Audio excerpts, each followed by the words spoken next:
بخاری شریف میں حضور پاک کا ارشاد ہے کہ اس طرح نماز پڑھو جس طرح تم مجھ کو نماز پڑھتے دکھتے ہو۔ سوال یہ کہ حضور نے کس طرح نماز پڑھی، جبکہ بخاری شریف میں حضور نے رفع یدین کی نماز پڑھی ہے۔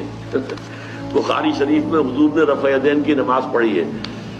دیکھیے، حضور نے مختلف طریقوں اختیار کیے مختلف اوقات میں۔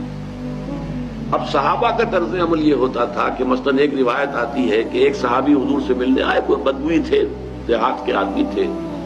انہوں نے حضور کو دیکھا کہ آپ کا گریبان کھلا ہوا تھا، آپ نے بٹن لگائے ہوئے نہیں تھے۔ پھر انہوں نے ساری عمر اپنے گریبان کے بٹن نہیں لگائے کہ میں نے محمد کو اس طرح دیکھا ہے صلی اللہ علیہ وسلم۔ اب یہ ان کا جذبہ ہے، ان کی نیکی ہے، اتباع کا جذبہ ہے۔ یا ایک سفر میں کسی نے دیکھا کہ حضور ایک درخت کے نیچے سے ہو کر گزرے، اب وہ جب بھی جاتے تھے ادھر اس کے نیچے سے ہو کر گزرتے تھے، چاہے اس کی کوئی مقصد نہیں، لیکن یہ بھی ایک اتباع کا جذبہ ہے۔ تو اس میں یہ ہے کہ نماز کی بعض چیزیں ایسی ہیں کہ جن میں معلوم ہوتا ہے کہ حضور کچھ اس میں رد و بدل کرتے رہے۔ کبھی آپ نے ہاتھ بالکل کھلے چھوڑ کر بھی نماز پڑھی ہے، کبھی آپ نے ہاتھ نیچے باندھے ہیں، کبھی اوپر باندھے ہیں۔ اسی طریقے سے رفع یدین کبھی ایسا بھی ہوا ہے کہ آپ نے وہ کی ہے جیسے کہ اہل حدیث حضرات کرتے ہیں، اور جیسے کہ یہ شیعہ کرتے ہیں وہ اس سے بھی زیادہ کرتے ہیں رفع یدین۔ اہل حدیث سے آگے ہیں، وہ بہت آگے ہیں رفع یدین کے اندر۔ اور ایک رائے یہ ہے کہ حضور نے آخری زمانے میں آ کر سارے رفع یدین چھوڑ دیے تھے، سوائے یہی جو تکبیر تحریمہ کے وقت ہے۔ اب یہ روایات، اب یہ بحث ہو جائے گی علمی، کس روایت کا کیا مقام ہے، کس کی کیا حیثیت ہے۔ بخاری شریف میں جو روایت ہے وہ یہی ہے رفع یدین کی، جو آپ صحیح کہہ رہے ہیں۔ لیکن یہ کہ بخاری شریف واحد کتاب تو نہیں ہے حدیث کی، مصنف عبد الرزاق ایک کتاب ہے، اور اسی طریقے سے اور اس میں یہ کہ امام مالک کے پیروکار، حالانکہ امام مالک مدینے کے دارالہجرہ کے امام ہیں، وہ رفع یدین نہیں کرتے۔ امام شافعی کے کرتے ہیں، امام مالک کے نہیں کرتے، امام ابو حنیفہ کے نہیں کرتے۔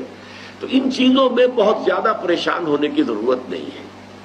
اصل جو معجزہ ہے حضور کا اور اسلام کا وہ یہ ہے کہ 1400 برس گزر گئے، لیکن نماز کے ضمن میں اتنا اختلاف نہیں ہے کہ تمام مسلمان باجماعت نماز نہ پڑھ سکیں۔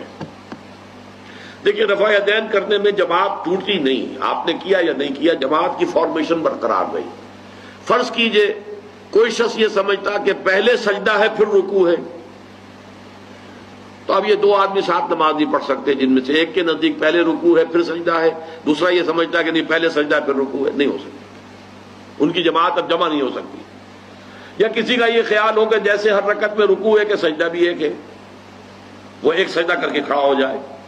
اب ظاہر بات ہے دوسرا شخص جس کے نزدیک دو سجدے ہیں وہ ایک اور سجدہ کرے گا، فارمیشن ٹوٹ گئی، اب وہ ساتھ نماز نہیں پڑھ سکتے۔ 1400 برس بیت گئے، مشرق بعید سے مغرب بعید، پوری دنیا، آج تو کوئی کونا ہے ہی نہیں جہاں مسلمان نہ ہو، لیکن جو سالڈ مسلمان جو ہیں وہ تو آپ سمجھیے کہ انڈونیشیا سے لے کر موریتانیہ تک تو مسلمانوں کی کتنی بڑی تعداد ہے۔ لیکن کہیں ایسا نہیں ہے کہ آپ کی فارمیشن ٹوٹتی ہو، کوئی ایسا مسلک نہیں ہے جس میں یہ خیال ہو کہ مغرب کی رکعت میں 2 ہیں جیسے فجر کی ہے، نہیں، کوئی 3 رکعتیں ہیں۔ کوئی ایسا مسلک نہیں جس میں یہ معلوم ہو کہ فجر کی رکعتیں 3 ہیں 2 نہیں ہے، کوئی نہیں۔ عصر کی 2 ہیں یا 4 6 ہیں، یہ نہیں، وہی رکعتیں، وہی رکعت کی ترتیب، پہلے کھڑے ہونا ہے پھر رکوع ہے پھر کھڑے ہونا ہے پھر سجدے میں جانا ہے پھر بیٹھنا ہے پھر سجدہ پھر کھڑے ہونا۔ فارمیشن نہیں ٹوٹتی، شیعہ ہو سنی ہو، اور اس میں حنفی ہو مالکی ہو شافعی ہو حنبلی ہو زیدی ہو ظاہریہ ہو، کوئی بھی ہو، کسے باشد، تمام مسلمان مل کر جماعت سے نماز ادا کریں گے اور ان کی جماعت ٹوٹتی نہیں ہے۔ یہ ہے جس کو ہمیں سمجھنا چاہیے۔ یہ کیوں ہے؟ صلو کما رأیتمونی اصلی، کہ حضور کو جس طرح دیکھا صحابہ نے نماز پڑھتے ہوئے ویسے نماز پڑھ رہے ہیں، صحابہ نے ویسے نماز پڑھی، پھر آپ کے بعد تابعین نے اسی طریقے سے نماز پڑھی، پھر اس کے بعد تبع تابعین نے پڑھی، نسل بعد نسل منتقل ہو رہا ہے۔ تاکہ تھوڑا تھوڑا اختلاف اگر ہے تو اس کے لیے زیادہ پریشان نہیں ہونا چاہیے۔